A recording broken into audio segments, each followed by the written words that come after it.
हामी घातक रूढीलाई हेर्दै गर्दाखेरि के सिक्नुपर्छ पहिला कुरा भन्दाखेरि चाहिँ शैतानले केही कुरा पनि आफै सृष्टि गर्न सक्दैन, केही कुरा आफै सृष्टि गर्न सक्दैन। सो त्यसले चलाउँछ, साधनहरू चलाउँछ, तर त्यसलाई थाहा छ त्यसले परमेश्वरको नियमलाई त्यसले जान्दैछ। सो त्यसले जे पनि गर्छ त्यो नियम अनि कायदाभित्र बसेर गर्न चाहन्छ त्यसले। जस्तो कि उदाहरणको लागि जबसम्म परमेश्वरले आदमलाई फल नखा भनेर भन्नुभएको थिएन, त्यहाँ कुनै किसिमको व्यवस्था आएको थिएन। तर जुन बेला नखा भन्ने व्यवस्था आयो, नो भन्ने व्यवस्था आयो, त्यसले त्यो नोलाई चाहिँ त्यसले समहाउ इन्फ्लुएन्स गरिकन यस बनायो। परमेश्वरले नो भनेको कुरालाई चाहिँ त्यसले यस बनायो। अनि त्यो यस भएपछि चाहिँ त्यसको आधारमा चाहिँ त्यसको फाउन्डेसनमा चाहिँ त्यसले के गर्न सक्यो, आदमको अधिकारलाई खोज्न सक्यो। त्यस्तै प्रकारले रूढी पनि के हो भन्दाखेरि चाहिँ रूढी चाहिँ खासमा परमेश्वरले बनाउनु भएको हतियार हो। अहिले म त्यो ठाउँमा जान्छु, तर बाइबलले चाहिँ के भन्छ भन्दाखेरि चाहिँ हितोपदेश 1:32 हितोपदेश 1:32 हामी सबैजनाले खोल्नुहोस् तपाईँहरूले अनि पढ्नुहोस् पनि। 32 र 32 पदलाई हेर्छौँ। यसो भनेर लेखेको छ, for the simple are killed by their turning and the complacency of fools destroys them. आफ्नै मनमानीले गर्दा निर्बुद्धिहरू मर्नेछन्, मूर्खहरूको आफ्नै निश्चिन्तताले गर्दाखेरि तिनीहरूमाथि नाश आइपर्नेछ। सो बाइबलले हामीलाई सफासँगले भनेको छ, आफ्नै मनमानीले गर्दाखेरि जब हामी परमेश्वरको कुरालाई मान्दैनौँ अनि हाम्रो आफ्नै मनमानी गर्छौँ, त्यसले चाहिँ विनाश ल्याउँछ हाम्रो जीवनमा। सो जब पनि हामी आफ्नै कुरामा हामी लागिरहन्छौँ, परमेश्वरको कुरालाई हामीले मान्दैनौँ, त्यसले चाहिँ हाम्रो जीवनमा विनाश ल्याउन सक्छ। हितोपदेश 7:7 पद हितोपदेश 7:7 के भनेर लेखेको छ भन्दाखेरि चाहिँ मैले जवान ठिटाहरूको बीचमा एउटा मूर्खलाई देखे, सीधा साधाहरूको माझमा ठिटाहरू मध्ये एकजना मूर्खलाई देखे जो समझहीन रहेछ। मैले एकजनालाई देखे जो समझहीन रहेछ अथवा त्यो मान्छे मूर्ख रहेछ। सो आफ्नै मूर्खताले गर्दाखेरि, आफ्नै मनमानीले गर्दाखेरि, आफ्नै निश्चिन्तताले गर्दाखेरि हामी नाश हुन सक्छौँ। अनि जब हामी त्यस्तो हुन्छौँ त्यति बेला चाहिँ त्यो मान्छेले आफ्नो जीवनमा आपत्ति आएको चाहिँ त्यति बेला मात्रै थाहा पाउँछ जब उसलाई बाढले हान्छ, जब उसको बाढले चाहिँ उसको कलेजो छेडिदिन्छ, त्यति बेला मात्रै उसले थाहा पाउँछ। यो कुरा चाहिँ हितोपदेश 7:22 लिएर 24 पदमा लेखेको छ। सो दाउदले चाहिँ के भनेको छ, दाउदले यसरी भनेको छ, तपाईको आदेशहरूद्वारा। सो हामी परमेश्वरको आदेशद्वारा चाहिँ समझ शक्ति प्राप्त गर्दछौँ। सो जब पनि हामी परमेश्वरको आदेशलाई हाम्रो जीवनमा ल्याउँछौँ त्यति बेला चाहिँ हामीले समझ शक्ति, स्पिरिट अफ अन्डरस्ट्यान्डिङ हाम्रो जीवनमा बास गर्नुहुन्छ। त्यस कारणले गर्दाखेरि परमेश्वरको वचनले हामीलाई यसरी भन्दछ, आफ्ना अज्ञानी चालहरू छोडिदेऊ र तिमी बाँच्नेछौ, समझ शक्तिको मार्गमा हिँड। परमेश्वरको वचन हितोपदेश 9:6 पदले भन्छ, आफ्नो अज्ञानी चालहरू, हाम्रो मूर्ख चालहरूलाई चाहिँ हामीले छोडिदिनु पर्ने हुन्छ। किनभने जबसम्म हामीले त्यो चालहरू चलिरहन्छौँ त्यति बेला हामी के हुन्छौँ, हामी मूर्खको बाटोमा हिँडिरहेको हुन्छ अनि हाम्रो जीवनमा अनवान्टेड कुराहरूलाई हामीले इन्भाइट गरिरहेका हुन्छौँ। यो मैले किन बताएको भन्दाखेरि चाहिँ घातक रूढीको बारेमा भन्दा पहिला शैतानको 10 वटा हतियारहरू मध्ये एउटा चाहिँ घातक रूढी छ। तर त्यो घातक रूढी त्यसले सृष्टि गर्न सक्दैन। यदि त्यसले सृष्टि गर्नु सक्ने हो भने त त्यसले सम्पूर्ण कुरामा विनाश ल्याइ नै हाल्ने थियो। तर त्यो रूढीको पनि एउटा नियम छ अनि त्यो नियमलाई आज हामी हेर्छौँ। धेरैपल्ट के हुन्छ भने आत्मिकी लडन्तमा हामी होशियार हुन जरुरी हुन्छ। म तपाईलाई एउटा उदाहरण बताउनु पर्यो। हालैमा हाम्रो घरहरूमा घटेको घटना म तपाईलाई बताउन चाहन्छु। यो दिनहरूमा हामी आत्मिकी युद्धमा छौँ अनि यो आत्मिकी युद्धमा हाम्रो एक एकवटा पाइलाहरू चाहिँ एकदमै होशियारीसँगले चाल्न आवश्यक छ। अनि जब हामी त्यसमा लापरवाही हुन्छौँ शत्रुले हामीलाई एनी टाइम अट्याक गर्न सक्छ। सो एउटा एज अ लिडर, एउटा घरको लिडर भएर, नेतृत्व भएर मेरो काम चाहिँ के हुन्छ नि, जहिले पनि मैले मेरो भाइ बहिनीलाई परमेश्वरबाट सुनेको कुरालाई बताउने मेरो काम हुन्छ। तर त्यो आवाजलाई उनीहरूले सुन्ने पनि गर्छ। तर कतिपल्ट समयमा हामी अब्स्टिनेट हुन्छौँ, हामी अनाज्ञाकारी हुन्छौँ अनि हामी मनमानी गर्नु खोज्दाखेरि के हुन्छ, त्यसले चाहिँ हाम्रो जीवनमा एकदमै थुप्रो कुराहरूलाई इन्भिटेसन दिइरहेको हुन्छ। सो यो कुरालाई हामीले अनुभव गर्यो यो दिनहरूमा। जब एउटा मान्छे लापरवाही हुन्छ, जब एउटा मान्छे अनआज्ञाकारी हुन्छ, जब एउटा व्यक्ति परमेश्वरको कुरालाई लिएर अनआज्ञाकारी हुन्छ, त्यसको समस्या चाहिँ सम्पूर्ण दलले नै त्यसले अनुभव गर्नुपर्छ। जस्तो कि इजरायलीहरूको क्याम्पमा छाउनीमा पनि जब एउटा आकानले पाप गर्यो त्यति बेला त्यसको खामियाजा, त्यसको समस्या चाहिँ सम्पूर्ण सेना दलले चाहिँ भोग्न पर्यो। सो म तपाईहरुलाई के भन्न चाहन्छु भने हामी समझदार बनौं, let's be the man of understanding, कि जब हामी यो युद्धलाई लड्दैछौँ हामीले हाम्रो समाजलाई कसरी चलाउनु पर्ने हो। हामी साँच्चै युद्धमा छौँ भनेपछि हामी होशियार हुनुपर्छ। हामी रणभूमिभित्र र रणभूमि बाहिर, हामी भित्र आउँदा र बाहिर जाँदाखेरि हर समय हामी होशियार हुन जरुरी छ। परमेश्वरको वचन हबकुकको किताब 3 अध्यायको 5 पदले यसरी भन्छ, हबकुकको किताब 3 अध्यायको 5 पद। सो तपाईँ सबैजनाले मसँग खोल्नुहोस्, हबकुकको किताब हामी हेर्छौँ 3 अध्यायको 5 पद। सो हबकुकको किताब 3 अध्यायको 5 पद मा यसो भनेर लेखेको छ, उहाँको अघि रूढी फैलिँदै गयो औ महामारी पछि पछि लाग्यो। इंग्लिशमा यसो भनेर लेखेको छ, before him when pestilences and plague followed at its heel भनेको छ। सो के भएको छ भन्दाखेरि चाहिँ परमेश्वरले जब पनि युद्धमा जानुहुन्छ, त्यो युद्धमा चाहिँ परमेश्वरले पहिला रूढीलाई पनि पठाउनुहुन्छ। अनि त्यो रूढी चाहिँ शैतानले सृष्टि गरेको हुँदैन, त्यसकोमा सृष्टि गर्ने शक्ति छैन। किनभने हबकुकको 3 अध्यायको 5 ले भन्दछ, उहाँको अगाडि चाहिँ उहाँको अघि रूढी फैलिँदै गयो र महामारी चाहिँ पछि लाग्यो भनेको छ। अनि प्रभुले भन्नुभयो अन्तको दिनमा चाहिँ रूढी हैजाहरू फैलिन्छ पृथ्वीमा। अनि त्यो चाहिँ के हो भने वास्तवमा इट इज द जजमेन्ट, त्यो चाहिँ परमेश्वरको न्याय हो। अनि त्यो न्याय चाहिँ जब आउँछ, त्यो न्यायले चाहिँ हामीलाई खार्छ, त्यो न्यायले हामीलाई जार्छ। जस्तो कि जब मिश्र देशमा विपत्ति आइरहेको थियो, जब अन्तिम विपत्ति आयो, 10th प्लेग आयो, त्यो 10th प्लेगमा चाहिँ के थियो भन्दाखेरि चाहिँ त्यो 10th प्लेगमा चाहिँ उनीहरूलाई चाहिँ त्यो मृत्युको दूत चाहिँ त्यो हरेक मिश्रीहरूको घरबाट अथवा सम्पूर्ण मिश्र देशमा नै मृत्युको दूत गइरहेको थियो। त्यो चाहिँ it was a plague of death थियो, मृत्युको महामारी थियो। त्यो महामारीलाई चाहिँ एउटै कुराले कन्ट्रोल गर्न सक्थ्यो, त्यो चाहिँ के हो भन्दाखेरि चाहिँ त्यो चाहिँ थुमाको रगत लगाउनु पर्थ्यो। थुमाको रगत लगाइकन त्यो घरभित्र बस्नु पर्थ्यो मान्छे। थुमाको रगत लगाएर पनि त्यो मान्छे घरदेखि बाहिर निस्क्यो भने ऊ मर्न सक्थ्यो। थुमाको रगत लगाउनु पर्थ्यो फर्स्टमा त, अनि ऊ घरभित्र बस्नु पर्थ्यो। अनि नत्र भने चाहिँ त्यो जुन चाहिँ महामारीको त्यो जुन चाहिँ महामारी ल्याउने जुन चाहिँ स्वर्गदूत थियो, उसले त कसैलाई पनि कन्सिडर गर्नेवाला थिएन। केवल एउटै कुरालाई मात्रै चिन्थ्यो, that is the covering of the blood. So हामी के देख्छौँ भने महामारी मिश्र देशले ल्याएको थिएन, त्यो त परमेश्वरले ल्याउनु भएको एउटा जजमेन्ट थियो। तर इजरायलीहरूलाई चाहिँ परमेश्वरले एउटा स्पेसिफिक ल दिनुभएको थियो। अनि त्यो ल चाहिँ के थियो भन्दाखेरि चाहिँ तिमीहरूले के गर्नु, थुमाको रगतलाई आफ्नो ढोकाको संहारमा लगाउनु, तीनैपट्टि चौखट, दुवैपट्टि चौखट र माथि चौखटमा लगाउनु भनेकन परमेश्वरको वचनमा देखियो। त्यस्तै प्रकारले यहाँ के भनेर लेखेको छ भन्दाखेरि चाहिँ हबकुकको किताब 3 अध्यायको 5 पद अनुसार चाहिँ हामी जान्दछौँ कि त्यो पेस्टिलेन्सेसहरू चाहिँ त्यो घातक रूढी चाहिँ शत्रुको विरुद्धमा परमेश्वरले तयारी गर्नुभएको हतियार हो। किनभने परमेश्वरको अगाडि चाहिँ हामीले पढिहाल्यौँ, उहाँको अघि रूढी फैलिँदै गयो, महामारी चाहिँ पछि लाग्यो भनेको छ। सो परमेश्वरको अगाडि चाहिँ रूढी फैलिँदै गएको छ अनि महामारी चाहिँ पछाडि लाग्छ। तर शत्रुले चाहिँ के कोसिस गर्छ सधैँ भन्दाखेरि चाहिँ नम्बर 2, त्यसले सधैँ के कोसिस गर्छ भन्दाखेरि चाहिँ त्यसले चाहिँ परमेश्वर र हाम्रो बीचमा चाहिँ शत्रुतालाई ल्याउन खोज्छ। सो जब हामी परमेश्वरको शत्रु बनिन्छौँ, जब हामी परमेश्वरको शत्रुको छाउनीमा बस्छौँ, त्यति बेला चाहिँ त्यो छाउनीमा बस्दाखेरि त्यो शत्रुको छाउनीमाथि आएको प्रहार चाहिँ हामी माथि पनि पर्न सक्छ। जब इजरायलीहरू त्यो यरियोको शहरमा आक्रमण गर्नुभन्दा पहिला उनीहरूले 2 जना जासुसलाई पठाएको थियो। अनि त्यो 2 जना जासुसले चाहिँ राहाब भन्ने वेश्याबाट सहायता पाएको थियो। अनि त्यो राहाबले चाहिँ के बिन्ती गरेको थियो भन्दाखेरि चाहिँ तपाईँले मेरो घरआनालाई चाहिँ बचाइदिनुहोस्, यसको कारणले गर्दाखेरि मैले तपाईँलाई सहायता गरेको छु। सो उसलाई एउटा साइन दिएको थियो। त्यो साइन चाहिँ के थियो भन्दाखेरि चाहिँ तिमीले यो रातो धागो चाहिँ तिम्रो झ्यालमा अथवा देखिने ठाउँमा तिमीले बाँधेर राख्नु। अनि जब पनि त्यो सहरलाई आक्रमण गर्छौ, त्यो सहरलाई आक्रमण गर्दै गर्दाखेरि चाहिँ हामी तिमीमाथि आइपर्दैनौ। तर कोही व्यक्ति चाहिँ घरदेखि बाहिर निस्केको छ भने चाहिँ हामी त्यसको रगतको दोषी हुँदैनौ।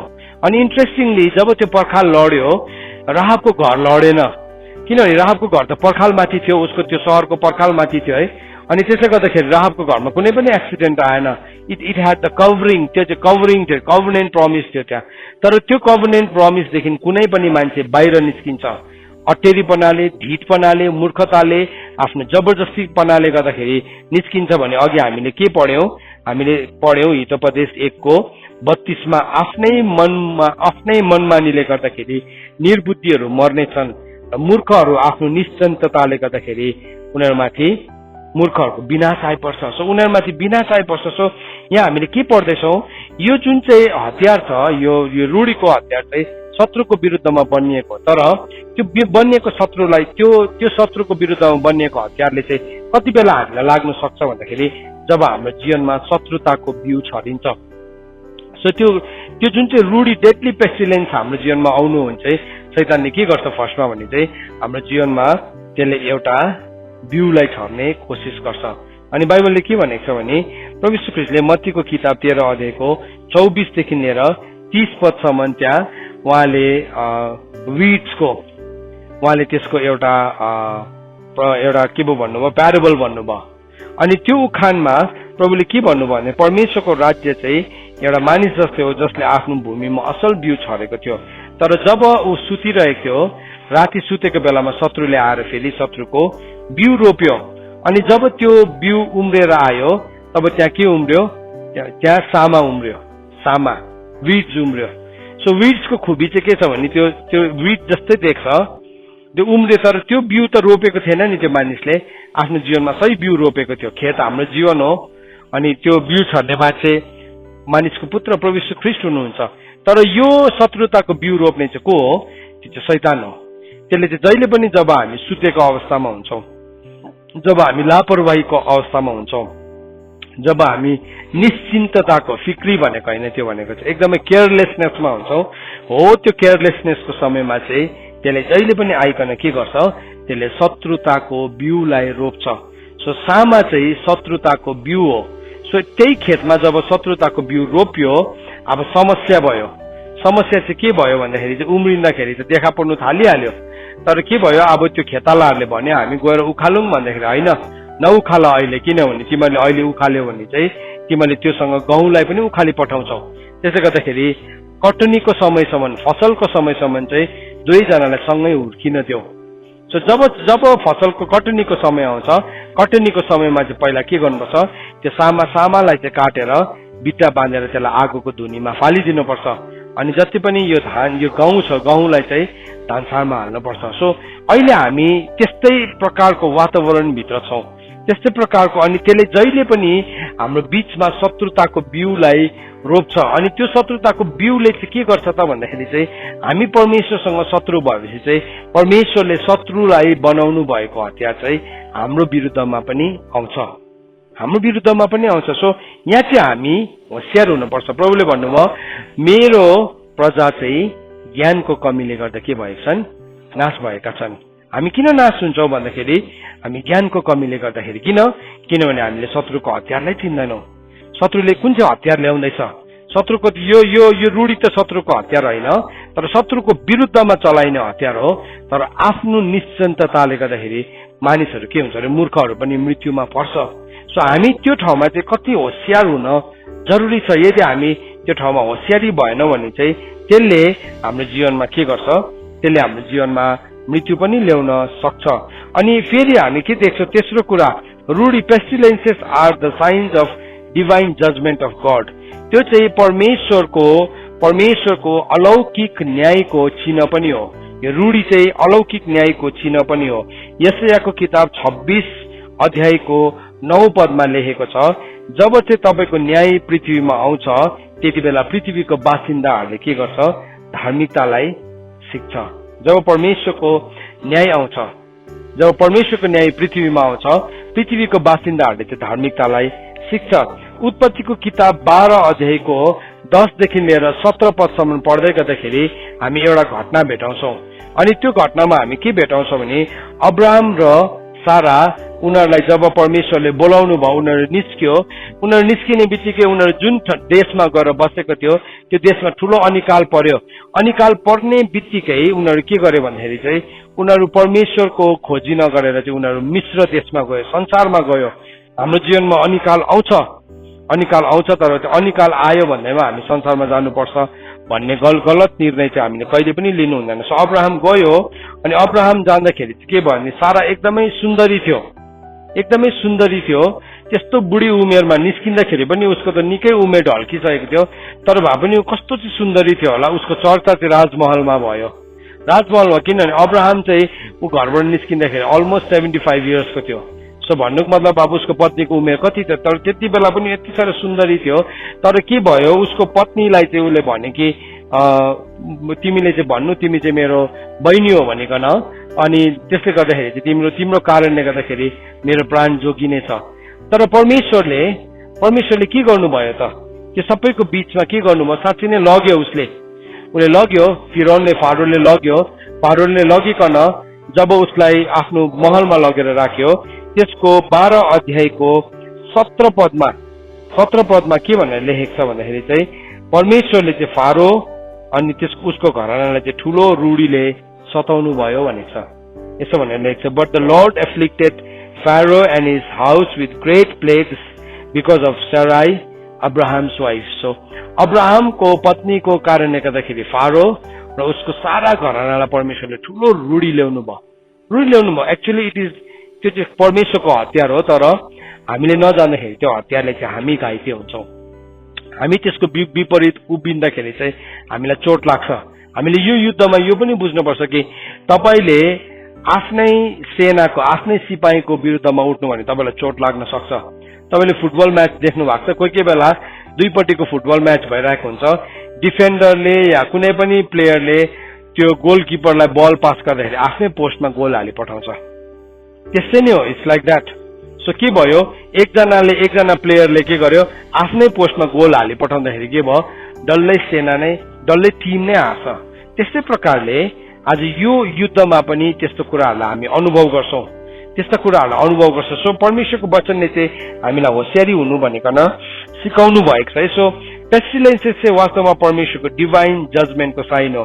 अनि त्यो कुरालाई चाहिँ हामी कहाँ देख्छौँ त अर्को ठाउँमा भन्दाखेरि चाहिँ त्यसको विषयमा पहिलो इतिहास 16:21 पदमा परमेश्वरले चाहिँ कुनै पनि राजाहरूलाई छुन दिएन, अब्राहमलाई छुन दिनु भएन, इजाकलाई छुन दिनु भएन भनेर लेखेको छ पहिलो इतिहास 16:21 पदमा। त्यसको लागि चाहिँ परमेश्वरले रूढीलाई पठाउनु भएको थियो। अब अर्को रूढी हामी कहाँ भेटाउँछ भन्दाखेरि चाहिँ हामीले प्रस्थानको किताब 7 अध्यायदेखि हामीले हेऱ्यो भने 6-7 अध्यायदेखि हामीले जब मोसाको बुलाहट भएको छ, अनि मोसाले जब इजरायलीहरूलाई लिड गर्नको निम्ति परमेश्वरले मिश्र देशमा प्रहार पठाउँदै हुनुहुन्थ्यो। सो फर्स्ट दुईवटा जुन चाहिँ साइन्स गरे, मिराकल्सहरू गरे, त्यो मिराकललाई दुईवटा रूढीलाई त म्याजिसियनहरूले पनि, जादुवालाहरूले पनि के गरे, उनीहरूले गरेर देखाइदियो। एउटा के थियो, नील नदीलाई रगतमा परिणत गरिदिएको थियो, दोस्रो चाहिँ भ्यागुताहरू, त्यो त उनीहरूले पनि उनीहरूको म्याजिकल आर्टबाट निकालिदियो भनेर लेखेको छ बाइबलमा। जादु गर्ने मान्छेहरूले पनि, जेन्नस र जेम्ब्रसहरूले पनि के गर्यो, उनीहरूले निकालिदियो। त्यो म्याजिकल आर्ट ल्याउने मान्छेहरू चाहिँ जेन्नस र जेम्ब्रस थियो। सो तिनीहरूको बारेमा अलरेडी हामीले सिकिसकेका छौँ। अनि हामी के देख्छौँ भन्दाखेरि चाहिँ अब प्रस्थानको किताब 8 अध्यायको 16देखि लिएर 18 पदसम्म चाहिँ परमेश्वरले मोसालाई भन्नुभयो, हारूनलाई भन्, तेरो लौरो त्यो फिजाएर मिश्रको धुलोमाथि हेर्का, जसबाट चाहिँ भुसुनाहरू आओस्। अनि जब हारूनले उसको लौरो फिजाएर मिश्रको धुलोमाथि हेर्कायो, त्यो धुलोबाट चाहिँ के आयो, त्यो धुलोबाट चाहिँ भुसुनाहरू आयो। अनि त्यो भुसुना निकाल्ने चाहिँ फेरि त्यो जेन्नस र जेम्ब्रसले पनि कोसिस गर्यो, उनीहरूको म्याजिकल आर्टबाट गर्ने कोसिस गर्यो, तर बाइबलले भन्छ उनीहरूले गर्न सकेन। अनि त्यो भुसुना चाहिँ यति साह्रो बेसी मात्रामा थियो, मानिसहरू, पशु पक्षी सबै कुरालाई त्यसले के गर्न थाल्यो, सताउन थाल्यो। त्यति बेला 19 पदमा, प्रस्थानको किताब 8 अध्यायको 19 पदमा फारो कहाँ त्यो जादुवालाहरू आएर भनेको छ, यो this is the finger of God, यो चाहिँ परमेश्वरको औलाको कारणले गर्दाखेरि भएको, this is nothing else but the finger of God. यो जुन चाहिँ काम भएको छ, यो काम चाहिँ परमेश्वरको औलाले गरेको, फिङ्गर अफ गड। त्यो चाहिँ पहिलोपल्ट हामी त्यसलाई उल्लेख गरेको चाहिँ कहाँ भेटाउँछौँ भन्दाखेरि चाहिँ प्रस्थानको किताब 8 अध्यायको 19 पदमा। तर यो फिङ्गर अफ गड 2-3 ठाउँ बाइबलमा मेन्सन गरेको छ, 2-3 ठाउँ बाइबलमा अझै उल्लेख गरेको छ। प्रस्थानको किताब 31 अध्यायको 18 पद, एक्सोडस च्याप्टर 31 वर्स 18 मा गएर हामीले हेर्यौं भने जब परमेश्वर मोसासँग बात मार्न सक्नुभयो सिनै पर्वतमा, उहाँले मोसालाई 2वटा ढुङ्गाको पाटीहरू दिनुभयो, 2वटा ढुङ्गाको पाटी जसमा चाहिँ परमेश्वरको औंलाले नै लेखेको थियो। सो हामी देख्दैछौँ फिंगर अफ गडले त्यो पेस्टिलेन्सेसलाई क्रिएट गर्दै थियो भने त्यही फिंगरले चाहिँ के गर्दै थियो फेरि परमेश्वरको ललाई पनि लेख्दै थियो। सो धेरैपल्ट हामी के कुनै पनि रूढिहरूलाई देखिकन हामी के सम्झिन्छ भने शैतानले ल्याएको या के भनेकन हामी भन्छौँ, त्यो हाम्रो एउटा लिमिटेड अन्डरस्ट्यान्डिङ हो। तर जब हामी यसलाई अझै गहिरो रूपमा पढ्छौँ हामी देख्छौँ कि त्यो फिंगर अफ गडले चाहिँ परमेश्वरको व्यवस्थालाई पनि लेख्नु भएको छ। भजन संग्रह 8 को 3 पदमा फेरि लेखेको छ। भजन संग्रह 8 को 3 पदमा लेखेको छ, जब म आकाशलाई हेर्छु तब म के देख्छु, जब म जुनलाई हेर्छु, जब म तारालाई हेर्छु, जो चाहिँ तपाईको औलाको कामहरू हो भनेको छ। वर्क्स अफ योर फिंगर भनेको छ, त्यो पनि परमेश्वरको औलाको काम हो। फेरि तेस्रो पल्ट हामी बाइबलमा मेन्सन गरेको कहाँ भेटाउँछौँ भन्दाखेरि चाहिँ लुकाको किताब 11 अध्यायको 20 पदमा, लुकाको किताब 11 अध्यायको 20 पदमा पल्ट फेरि फिंगर अफ गडलाई मेन्सन गरेको भेटाउँछौँ। प्रभु यीशु ख्रीष्टले भन्नुभयो, यदि मैले परमेश्वरको औलाद्वारा, यसो भनेर लेखेको छ, नेपाली बाइबलमा त्यसरी लेखेको छैन रहेछ, but if it is by the finger of God that I cast out demons then the kingdom of God has come upon you. So त्यहाँ प्रभु यीशु ख्रीष्टले भन्नुभयो, यदि मैले परमेश्वरको औलाले भूतहरू धपाउँदैछु भने चाहिँ परमेश्वरको राज्य चाहिँ तिमीहरूमा आएको छ, तिमीहरूमा आएको छ। सो प्रभु यीशु ख्रीष्टले टेस्टिमनी दिनुभयो। प्रभु यीशु ख्रीष्टले जे पनि गर्दै हुनुहुन्थ्यो उहाँ फिंगर अफ गड परमेश्वरको औलाद्वारा गरिरहेको थियो। सो यहाँ हामीले के देख्दैछौँ, पेस्टिलेन्सेसलाई चाहिँ शैतानले कसरी हाम्रो जीवनमा डाइरेक्ट गर्न कोसिस गर्छ भने त्यसले पहिला हामीलाई परमेश्वरसँग शत्रुतामा ल्याउँछ। सो जब हामी परमेश्वरसँग शत्रुतामा आउँछौँ, कसरी आउँछ शत्रुतामा? जब हामी परमेश्वरको वचन विरुद्ध उठ्छौँ, जब हामी अनाज्ञाकारी हुन्छौँ, जब हामी विद्रोही हुन्छौँ, जब हामी रिबेलियस हुन्छौँ। तपाईँ एकदमै परमेश्वरको व्यवस्था बढ्नु जान्ने मान्छे होला, तपाईँ अगमबानी गर्ने मान्छे होला, तरै भए तापनि तपाईँ रिबेलियस हुनु भने इट ओपन्स द डोर। जसरी हामीले राजा साउललाई हेऱ्यौँ भने राजा साउल एउटा प्रफेट पनि थियो, एउटा माइटी प्रफेट पनि थियो, ऊ अगमवक्ता पनि थियो, एउटा प्रेज एन्ड वर्शिप लिडर पनि थियो, दाउद जस्तै थियो। तर दाउदले जस्तै बिना बजाए त भनेको छैन, तर उसले आराधना गर्दै अगमबानी गर्यो भनेको छ। सो त्यसले हामीलाई बताउँछ ऊ प्रेज एन्ड वर्शिपको लिडर पनि थियो, ऊ एउटा प्रफेट पनि थियो। ऊ प्रेज एन्ड वर्शिपको लिडर थियो, एउटा प्रफेट थियो। तर ऊ जब रिबेलियस भयो, जब आज्ञाकारी विद्रोही भयो, त्यसले चाहिँ के गर्यो, उसको जीवनमा एउटा यस्तो डोरलाई खोलिदियो जुन डोरमा चाहिँ उसलाई एउटा टर्मेन्ट गर्ने स्पिरिटले आइकन टर्मेन्ट गर्थ्यो। सो विभिन्न फर्म्समा आउँछ यो पेस्टिलेन्सेस चाहिँ। एउटा फिजिकली शरीरको रूपमा अहिले जसरी भाइरस छ या के छ त्यसरी त्यसले हामीलाई अट्याक गर्न सक्छ, या त्यसले हाम्रो सोललाई, हाम्रो प्राणलाई टर्मेन्ट गरिरहेको हुन्छ। सो त्यो चाहिँ कति बेला आउँछ भन्ने, जब हामी रिबेलियस हुन्छौँ, जब हामी परमेश्वरको कुराको विरुद्धमा उठ्छौँ, कि चाहिँ अर्को केसमा चाहिँ जब परमेश्वरको सुरक्षाको बार हाम्रो जीवनबाट हट्छ। परमेश्वरको सुरक्षाको बार हाम्रो जीवनबाट हट्ने बित्तिकै फेरि त्यो कुराहरू हुन सक्छ। अयुबको किताब 1 अध्यायको 10 पदमा के भनेर लेखेको छ भन्दाखेरि चाहिँ शैतानले प्रभुलाई भनेको छ, तपाईँले अयुबको 5वटा एरियालाई कभर गर्नुभएको छ। नम्बर 1 के भनेको छ, हेज अराउन्ड हिज हाउस, के 3लाई भनेको छ, उसलाई। नम्बर 2 उसको घरानालाई। नम्बर 2 उसको सबै धन सम्पत्तिलाई। अनि नम्बर 4 उसको कामलाई, अनि उसको सबै गाई बस्तु सबै कुरालाई। सो अयुब चाहिँ 5वटा एरियामा कभर थियो। 5 एरिया। किन 5वटा एरियामा भन्दाखेरि किनभने हाम्रो शत्रु पनि 5वटा शत्रु छ, त्यसले 5वटा एरिया अफ लाइफलाई त्यसले अट्याक गर्छ। त्यसरी नै ऊ कभर थियो। तर जब त्यो सुरक्षाको बार हटाइदिनु भयो परमेश्वरले अयुबको जीवनमा, जाँच आउँदै गर्दाखेरि, त्यो हटाउँदै गर्दाखेरि ऊ त्यो रूढीको शिकार भयो। उसलाई एकैछिन ऊ घाउरे भयो, उसलाई यस्तो किसिमको रोग लाग्यो जो चाहिँ एकदमै जाति नै नहुने खालको डिजिज थियो। तर के भयो, त्यो डिजिज चाहिँ के भयो, उसको लागि टेम्पररी मात्रै थियो। अनि यसलाई एकदमै धुरन्धरहरूले भन्ने गर्छ, त्यो चाहिँ उसको 40 डेजको पिरियड थियो। त्यो जति पनि पिरियडबाट अयुब गएको थियो, इट वाज 40 डेज, 40 दिनको त्यो एउटा समय अवधिबाट गएको थियो भनेको न। यद्यपि त्यसको हाम्रोमा कुनै हिस्टोरिकल प्रुफ छैन, त्यो मान्छेले मानिलिएको कुरा हो, त हामी त्यसमा जान्दैनौँ पनि। तर एनिवेज है। सो वचनले चाहिँ हामीलाई के सिकाउँदैछ त, जब हामी त्यो सुरक्षाको घेरादेखि बाहिर निस्किन्छौँ या हाम्रो जीवनमा जाँच आएर घेरा निस्किन्छ, बाहिर कति बेला निस्किन्छौँ, हाम्रो अनआज्ञाकारिताले, हाम्रो विद्रोहले, जब हामी रिबेलियस हुन्छौँ त्यति बेला हुन्छ। कि चाहिँ हाम्रो जीवनबाट सुरक्षाको पर्खाल प्रभुले हटाइदिन सक्नुहुन्छ, जसरी अयुबको जीवनमा जाँच आउँदै गर्दाखेरि, तर त्यसबाट जान्दै गर्दाखेरि अयुब एउटा शक्तिशाली व्यक्ति भइकन खडा पनि भएछ। आज कसैको जीवनमा यदि आज तपाईँ त्यो ठाउँमा हुनुहुन्छ भने तपाईँ नडराउनुहोस् है, तपाईँ बाँकी हुनुहुन्छ भने प्रभुसँग पश्चाताप गर्नुहोस्। तर यदि तपाईँको जीवनमा सुरक्षाको बार केही समयको लागि हटाएको भने तपाईँले याद राख्नुहोस्, परमेश्वरले हरेक जाँचको साथ चाहिँ उम्किने बाटो पनि राखिदिनुहुन्छ।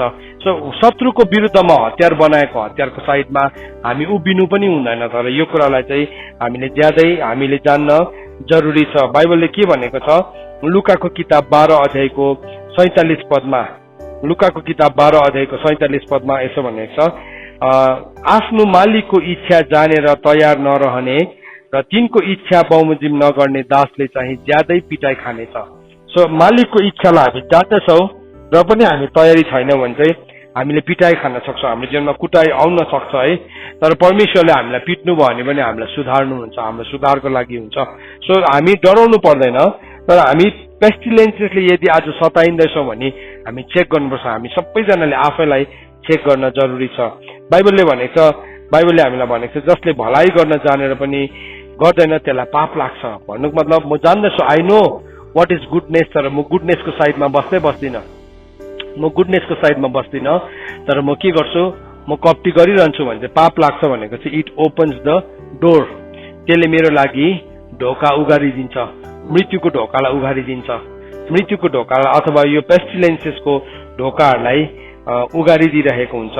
सो परमेश्वरको वचनले हामीलाई यसरी भनेको छ, प्रभुले चाहिँ हामीलाई मृत्युको डोरीहरूदेखि छुटाउनुहुन्छ। होसेको किताब 13 अध्यायको 14 पदमा के भनेको छ, म तिनीहरूलाई चिहानको शक्तिदेखि मोल तिरेर छुट्याउनेछु, म तिनीहरूलाई मृत्युदेखि मुक्त गर्नेछु। ए मृत्यु, तेरो महामारीको प्रभाव कहाँ छ? ए चिहान, तेरो नाश गर्ने शक्ति कहाँ छ? सो प्रभुले हामीलाई प्रतिज्ञा गर्नुभएको छ, प्रभुले चाहिँ हामीलाई त्यो प्रकोपदेखि छुटाउँछु भनेकन प्रभुले हामीलाई प्रतिज्ञा गर्नुभएको छ। सो त्यो कसरी हामी त्यसबाट छुट्टिन्छौँ भन्दाखेरि चाहिँ इट इज थ्रु रिपेन्टेन्स, त्यो चाहिँ पश्चातापद्वारा हामी प्रभुले हामीलाई छुटाउन सक्नुहुन्छ। परमेश्वरको वचन आमोसको किताब 4 अध्यायको 10 पदमा यसरी लेखेको छ, मैले तिमीहरूको बीचमा मिश्रलाई गरे झै रूढीहरू पठाए, मैले तिमीहरूका जवान मानिसहरूलाई तिमीहरूले पक्रेर ल्याएका घोडाहरू समेत तरवारले मारे र तिमीहरूको छाउनीको दुर्गन्ध तिमीहरूको नाक समेत भरिदिए तापनि तिमीहरू मतर्फ फर्केका छैनौ। सो जब पनि हाम्रो जीवनमा त्यो डिभाइन जजमेन्ट आउँछ, त्यस्तो कुराहरू आउँदै गर्दाखेरि चाहिँ त्यसले चाहिँ हामीलाई जहिले पनि परमेश्वरतर्फ फर्किनुपर्छ। हामी त्यसमा नासिएर जानु हुँदैन, त्यो आउन सक्छ तर हामी नासिएर जान हुँदैन। सो हामी फर्स्ट थिङ त के हो भने परमेश्वरले हामीलाई त्यो 5 वटा एरियाजमा सुरक्षा दिनुभएको छ, हामी त्यो पर्खाल नागेर जाने कोसिस गर्नु हुँदैन। जब हामी पर्खाल नागेर जान्छौँ, हाम्रो अनआज्ञाकारिताले, हाम्रो मूर्खताले, हाम्रो गलत निर्णयहरूले त्यसले जहिले पनि हामीलाई गलत ठाउँमा पुर्याउँछ। प्रभुको वचन लेवीको किताब प्रस्थानको किताब 9 अध्यायको 3 पदमा के भन्दाखेरि यसरी लेखेको छ, खेत मैदानमा भएका तेरा पशुहरू अर्थात् तेरा घोडा, गधा, ऊँट, गाई बस्तुहरू र भेडा बाख्रामाथि परमेश्वरको हात पर्नेछ र त्यही रूढी आउनेछ। सो प्रस्थानको किताब 9 अध्यायमा प्रभुले हामीलाई भन्नुभएको छ, यदि हामी परमेश्वरको कुरालाई आज्ञा पालन गरेनौँ भने, यदि परमेश्वरको कुराप्रति हामी बागी हुन्छौँ भने चाहिँ इट ओपन्स द डोर, त्यसले ढोकालाई उगारिदिन्छ। सो आज हाम्रो जीवनमा त्यस्तो कुनै ढोकाहरू उग्रिएको छ भने हामी आफैलाई चेक गरौँ, हामी आफैलाई जाँच गरौँ, अनि यदि त्यो हाम्रो जीवनमा जाँच हो भने हामी स्थिर बसौँ, त्यो जाँचमा नडरौँ, त्यो जाँचसँग हामी नडरौँ, हामी घोषणा गरौँ, त्यसको एउटा सिजनसम्म बस्छ, त्यो जाइहाल्छ। तर हामीले खोलेको ढोका भने हामी पश्चातापद्वारा हामी प्रभुको चरणमा आउँ, प्रभुलाई हामी क्षमा मागौँ, अनि जब हामी प्रभुलाई क्षमा माग्छौँ अनि प्रभुको चरणमा आउँछौँ, प्रभुले हामीलाई चङ्गाई गर्न सक्नुहुन्छ। सो प्रभुको वचनले भनेको छ, लेवीको किताब 26 अध्यायको 25, म तिमीहरूमाथि युद्धहरू ल्याउनेछु र मेरो करार भङ्ग गरेको बदला म चुकाउनेछु, तिमीहरू आफ्नो आफ्नो शहरमा जम्मा हुनेछौ र म त्यहाँ तिमीहरूको बीचमा रूढी पठाउनेछु अनि तिमीहरू आफ्नो शत्रुको हातमा पर्नेछौ। हेर्नुहोस् त, त्यो रूढी चाहिँ कसले पठाउनु हुँदैछ? परमेश्वरले नै पठाउनुहुन्छ, परमेश्वरले पठाउनुहुन्छ। तर त्यो चाहिँ शत्रुको लागि पठाएको, शत्रुको लागि। तर शत्रुले चाहिँ हामीलाई त्यसको दलमा ल्याइकन त्यो रूढीले हामीलाई पनि चोट आएको त्यसले चाहन्छ।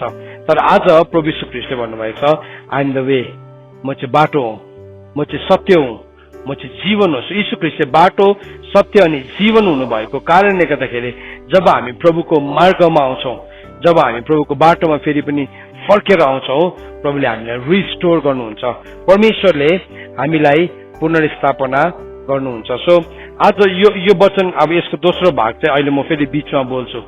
यसको आज हामीले वचनलाई पनि 2 भाग गरेका छौँ, किनभने हाम्रो टाइम एकदमै कम्ती भएको कारणले गर्दाखेरि अब म तपाईँहरूलाई के भन्न चाहन्छु भने, तपाईँ जतिजनाले यो वचनलाई सुन्नुभएको छ, यसको सेकेन्ड पार्ट अहिले फेरि म बीचमा आइकन बोल्छु।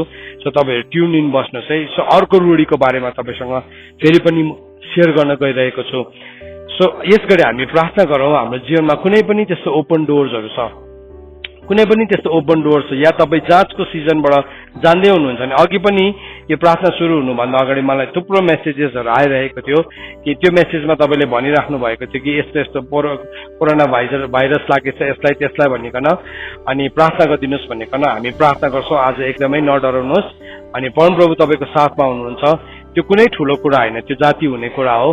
तर हाम्रो जीवनलाई चाहिँ हामी प्रभुसँग अलाइनमेन्टमा ल्याउँ है। अनि हामी तपाईँसँग यो पनि भन्न चाहन्छौँ, तपाईँले जहिले पनि कतिजना हुनुहुन्छ लास्ट आवरमा मिटिङ सुरु हुनुभन्दा 1 घन्टा अगाडि तपाईँले पठाउनुहुन्छ प्रेयर रिक्वेस्ट, हामी एकदम त्यसलाई अनर गर्छौँ। तर हप्ताभरि तपाईँले अरू दिनदेखि नै पठाइदिन थाल्नुहोस्, सो द्याट हामी त्यो प्रार्थनालाई यहाँ इन्क्लुड गर्न सकौँ। होइन भने चाहिँ लास्ट आवरमा पठाएको चाहिँ हामीलाई धेरै गाह्रो हुन्छ। मैले लास्ट टाइम पनि तपाईँहरूसँग सेयर गरेको थिएँ, योपालि पनि म तपाईँसँग भन्न चाहन्छु, तपाईँले लास्ट आवरमा होइन, र तपाईँले लास्ट आवरमा पठाउनु भएको हामी नेक्स्ट टाइम इन्क्लुड गर्छौँ। तर यो हप्ताको तपाईँले यो हप्ता पठाउनु भने हाम्रो हप्ताभरि पनि यहाँ प्रार्थना भइ नै रहेको हुन्छ। सो त्यो प्रार्थनामा पनि हामी समावेश गर्न चाहन्छौँ। सो यस गरी हामी प्रार्थना गरौँ अनि हामी आजको प्रार्थनाभित्र प्रवेश गर्नलाई अब तयारी हुन्छौँ। प्रभु, हामी तपाईँलाई धन्यवाद दिन्छौँ। आज हामीले जुन कुरालाई सिकेका छौँ प्रभु, यो शिक्षाको लागि प्रभु हामी तपाईँलाई धन्यवाद दिन्छौँ। तपाईँले भन्नुभएको छ, म तँलाई शिक्षा दिनेछु, तैँले नजानेको गहिरो अनि गुप्त कुराहरू सिकाउनेछु। प्रभु, आज जुन कुरा तपाईँले हामीलाई सिकाउनु भएको छ, यो कुरालाई सिकेर प्रभु हामी अगाडि बढ्न सकौँ। हामी डराउने होइन, तर प्रभु हामी साँच्चै यो कुरासँग अब अगाडि बढ्न सकौँ। हाम्रो जीवनमा नयाँ बल अनि सामर्थ्य आएको होस्। आज प्रार्थना गर्दै गर्दाखेरि प्रभु हाम्रो जीवनको साङ्लाहरू तोडिएको होस्, सबै डोरीहरू भाँचिएको होस् अनि हामी चाहिँ एउटा सामर्थ्यदेखि अर्को सामर्थ्यमा बढेर जान सकौँ। धन्यवाद प्रभु, यो समयलाई हामी तपाईँको हातमा राख्छौँ। अब हामी प्रार्थना गर्नको लागि जसरी तपाईँको छोराछोरीहरू भेला भएको छ, आज हाम्रो जीवनको समय प्रभु हामीले तपाईँको हातमा दिएको छौँ। त्यो सबै समय चाहिँ प्रभु तपाईँको अगाडि ग्रहणयोग्य भएको होस् अनि तपाईँलाई महिमा भएको होस्। धन्यवाद। सबै बिन्ती माग्छु पुत्र प्रभु यीशु ख्रीष्टको जिउँदो अनि पवित्र नाउँकोबाट नै, आमेन। भन्दाखेरि चाहिँ त्यसलाई चाहिँ रातको ठुलो त्रास भनेको छ। रातको ठुलो त्रास, शैतानको तेस्रो हतियार चाहिँ के भने रातको ठुलो त्रास। त्यसले त्रासलाई ल्याउँछ, त्यो चाहिँ त्यसले एउटा यस्तो विचारलाई ल्याउँछ, एउटा यस्तो विचार सँग त्यसले हामीलाई जोड्न लाउँछ, परमेश्वरको कुरालाई विरोध गर्ने विचार हाम्रोमा आउँछ अनि त्यो विचारले हामीलाई परमेश्वरको वेदीको बीचमा पनि हामीलाई अत्तलाइदिन्छ। बाइबलमा हामी एउटा घटनालाई भेटाउँछौँ, उत्पत्तिको किताब 15 अध्यायमा। त्यहाँ म तपाईँलाई त्यो त्रासको बारेमा अलिकति देखाउन चाहन्छु। के गर्छ त्यो त्रासमा, जब हामी त्रासित हुन्छौँ त्यसले के हुन्छ त हाम्रो जीवनमा भन्ने कुरालाई हामी हेर्छौँ। यहाँ यसो भनेर लेखेको छ 15 अध्यायको 12 पदमा, सूर्य अस्ताउँदा अब्राम मस्त निन्द्रामा परे। यहाँ के भएको छ भने नि, योभन्दा अगाडि मैले यतिकै पढ्दाखेरि सायद कतिजनालाई यो खण्ड बुझ्न गाह्रो हुन्छ होला। परमेश्वरले एउटा करार अब्राहमसँग बाँध्नु भएको थियो अनि प्रभुले आफ्नो करारद्वारा आफ्नो प्रतिज्ञालाई स्थापित पक्का गर्नुभएको छ। अनि त्यो करारलाई पक्का गर्नको लागि परमेश्वरले अब्राहमलाई के भन्नुभयो भन्दाखेरि चाहिँ, तैँले एउटा 3 वर्षको एउटा भेडा, एउटा ढुकुर, एउटा परेवाको बच्चा, 1 वर्षको एउटा पाठी है त्यसरी ल्याउनु भनेर 3 वर्षको पाठी अनि 3 वर्षको कोरेली ल्याउनु भन्नुभयो। अनि त्यसरी जब उसले ल्यायो अनि त्यो ल्याएर उसले के गर्यो, त्यो ल्याइकन यो व्यक्तिले एउटा वेदीलाई तयारी गरेको छ अथवा परमेश्वरलाई होम बलि उसले चढाएको छ अनि त्यसलाई चाहिँ जब उसले काटेर राख्यो परमेश्वरको आगो झरेन। सो बाइबलमा हामी देख्छौँ त्यति बेलाको समयमा पेट्रियार्क्सहरूले जब पनि उनीहरूले वेदी बनाउँथ्यो आगो लगाउँदैन थियो, आगो स्वर्गले झर्थ्यो, स्वर्गबाट झारिदिनुहुन्थ्यो परमेश्वरले, त्यो चाहिँ जवाब हुन्थ्यो, त्यो चाहिँ एन्सर हुन्थ्यो। सो बाइबलमा हामीले हेऱ्यौँ भने खालि एलियाले मात्र उसले वेदीको अगाडि आगो झारेको छैन, अब्राहमको वेदीमा पनि झरेको छ, यसरी नै सोलोमन राजाको वेदीमा पनि झरेको छ, दाउदको वेदीमा पनि झरेको छ अनि एलियाको वेदीमा पनि झरेको छ। सो एनिवेज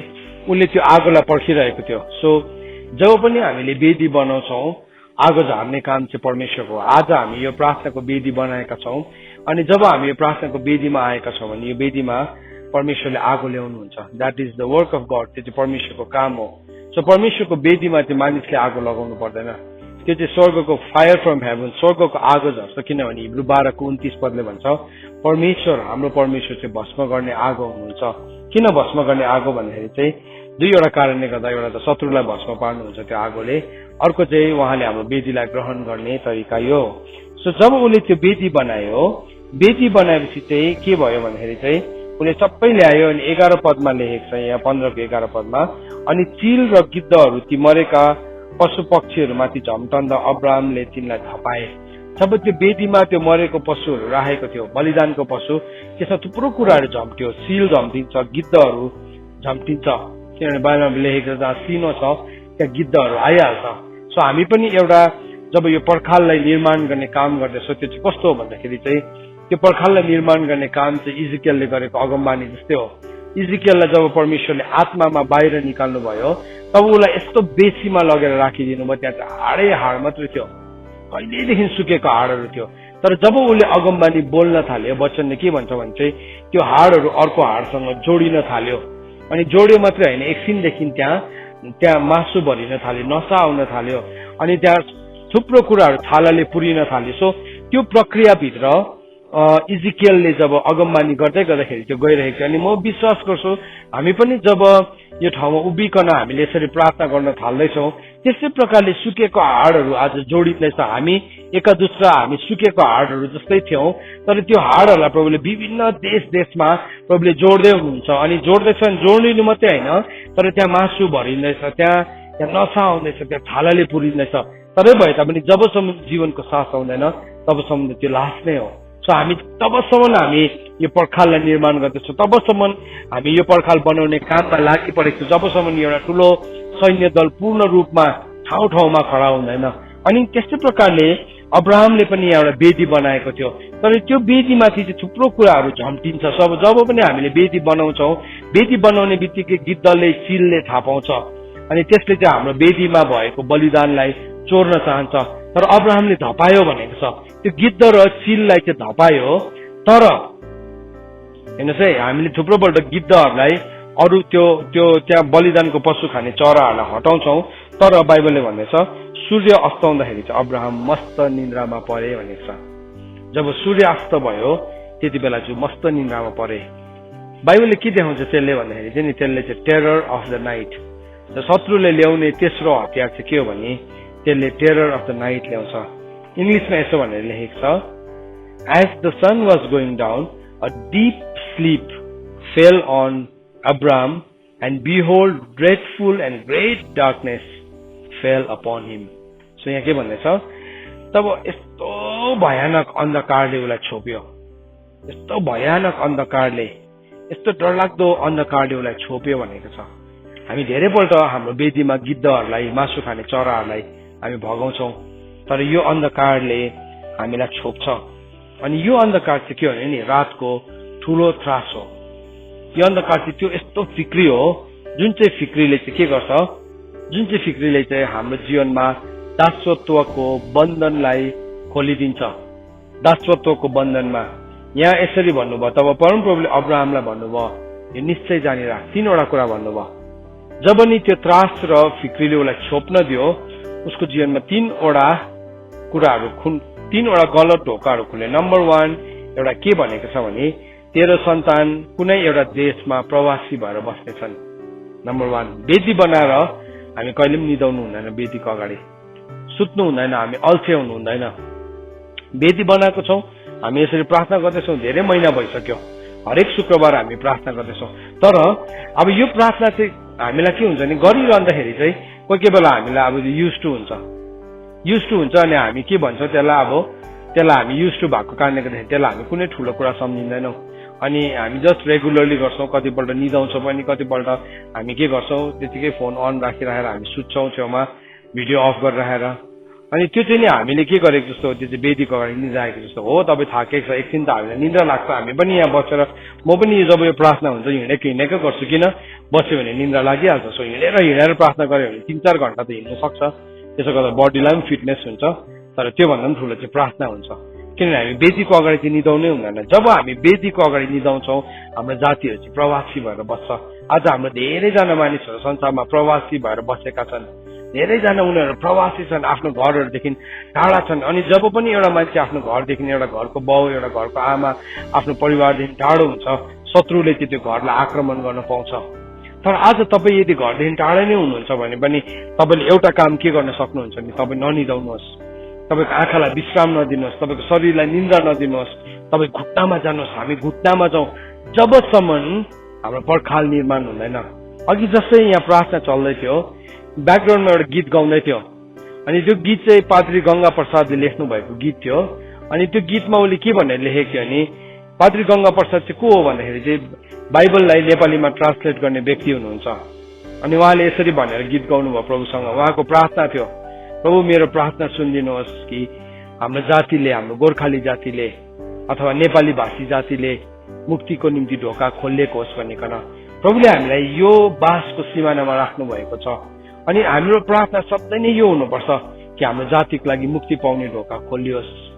जब हाम्रो पर्खालहरू बन्निसक्छ नि, जब हाम्रो देशको पर्खाल बनिन्छ, जब हाम्रो जीवनहरूको पर्खाल बनिन्छ, त्यो पर्खाल बनिने बित्तिकै त्यहाँभित्र चाहिँ जहिले पनि वर्शिप, त्यहाँभित्र चाहिँ आराधना सुरु हुन्छ। तर हाम्रो पर्खाल नै लडेको छ भने हामी आराधना गर्न सक्दैनौँ, किनभने त्यहाँबाट त स्याल छिरिरहेको हुन्छ, त्यहाँबाट त अरू भूतात्माहरू छिरिरहेको हुन्छ, जसले चाहिँ आइकन त्यो लडेको पर्खालमा जहिले पनि त्यो खण्डरमा चाहिँ त्यसले घर बनाउँछ। तपाईँले पुरानो महलहरूलाई, पुरानो खण्डरहरूलाई, इतिहासको पुरानो खण्डरहरूलाई देख्नु भने त्यो खण्डरहरू चाहिँ स्यालको, त्यहाँ भएको जङ्गली पशुहरूको त्यो एउटा लुक्ने ठाउँ हुन्छ। त्यस्तै प्रकारले हाम्रो जातिमा पनि थुप्रो त्यस्तो जङ्गली पशुहरू लुकेको छ, जसले हाम्रो जीवनलाई नाश गरिरहेको छ। तर अब हामी निदाउने समय होइन, किनभने जब हामी निदाउँछौँ, हामी रातको त्रासले छोप्छ हामीलाई, त्यसले के गर्दो रहेछ भने हाम्रो जातिलाई प्रवासी बनाइदिँदो रहेछ। किनभने अघि मैले तपाईँ अगाडिको सेसनमा पनि भन्दै थिएँ, सर्मनमा पनि भन्दै थिएँ, शैतानकोमा आफै क्रिएट गर्न सक्ने क्षमता छैन, तर त्यसले हामीलाई हाम्रै जीवनको गल्तीहरूद्वारा त्यसले केही कुरालाई निर्माण गर्न सक्छ। यसकारणले गर्दा एउटा पोइन्ट आज हामी याद राखौँ, जब पनि हामी वेदी बनाउँछौँ अनि वेदीको अगाडि हामी निदाउनु हुँदैन। अब्राहमले उसले गिद्ध र चिरहरूलाई त धपायो, तर उसलाई त्रासले छोप्यो, फिक्रीले छोप्यो, ग्रेट डार्कनेसले छोप्यो।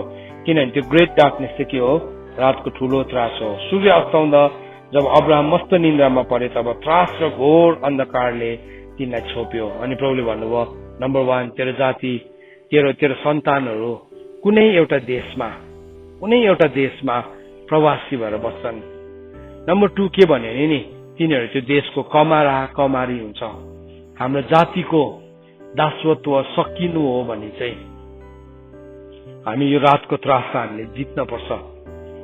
यदि आज हाम्रो जाति दासत्वदेखि फर्केर आउनु हो, कमारी हुने ठाउँदेखि फर्केर आउनु हो भने चाहिँ नि यो रातको त्रासलाई हामीले जित्न पर्छ। वेदीको अगाडि निदाउनु हुँदैन। आज हाम्रो जातिहरू संसारभरि छँदैको छ, तर आज धेरैजना त्यो कमारी जस्तै जिन्दगीलाई जिरहेको छ।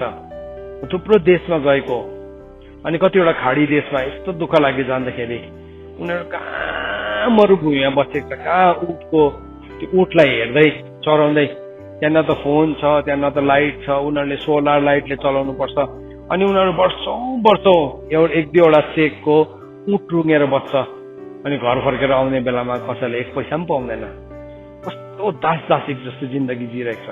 कतिजना यस्तो गरम, यस्तो खाडी देशको यस्तो गरम देशमा उनीहरूले एकदमै खुल्ला घामको मुनि, यस्तो डरलाग्दो तापमानको मुनि बसिकन उनीहरूले अलग कचराले सडक पेलिरहेको छ, तर पैसा पाएको छैन। त्यो दासत्व किन आयो भन्नुहोस् त? वाइ? किनभने हामी वेदी बनाएर हामीले इन्कम्प्लिट काम गर्यौं। तर आज हामी प्रार्थना गर्दैछौँ नि, तपाईँले देख्दै हुनुहुन्छ एउटै स्लाइड घरि देखा पर्छ। एउटै स्लाइड हामी देखाउँछौँ, किन भन्नुहोस् त? त्यो स्लाइड किन एउटै घरि देखाएको हो नि? किनभने त्यहाँ एक एकवटा त्यो पर्खालको एक एकवटा लेयर्स बनिँदैछ। सो जबसम्म हामीले सिरियसली प्रार्थना गर्दैनौँ, जबसम्म हामी लागि पर्दैनौँ, it's not about my family, मेरो परिवारको बारेमा मात्रै होइन, तर हामी जातिको काम गर्दैछौँ। एउटा ठुलो ठुलो संसारभरि छरेर बसेको हाम्रो जातिको लागि हामी काम गर्दैछौँ।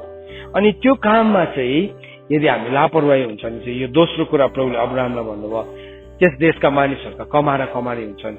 अनि तेस्रो कुरा के भन्यो भने नि 400 वर्षसम्म तिनीहरू थिचोमुचोमा पर्छ। त्यो 400 वर्ष भनेको चाहिँ नि 10 जेनेरेसन, 10 पुस्तासम्म उनीहरू थिचोमिचोमा पर्छन्।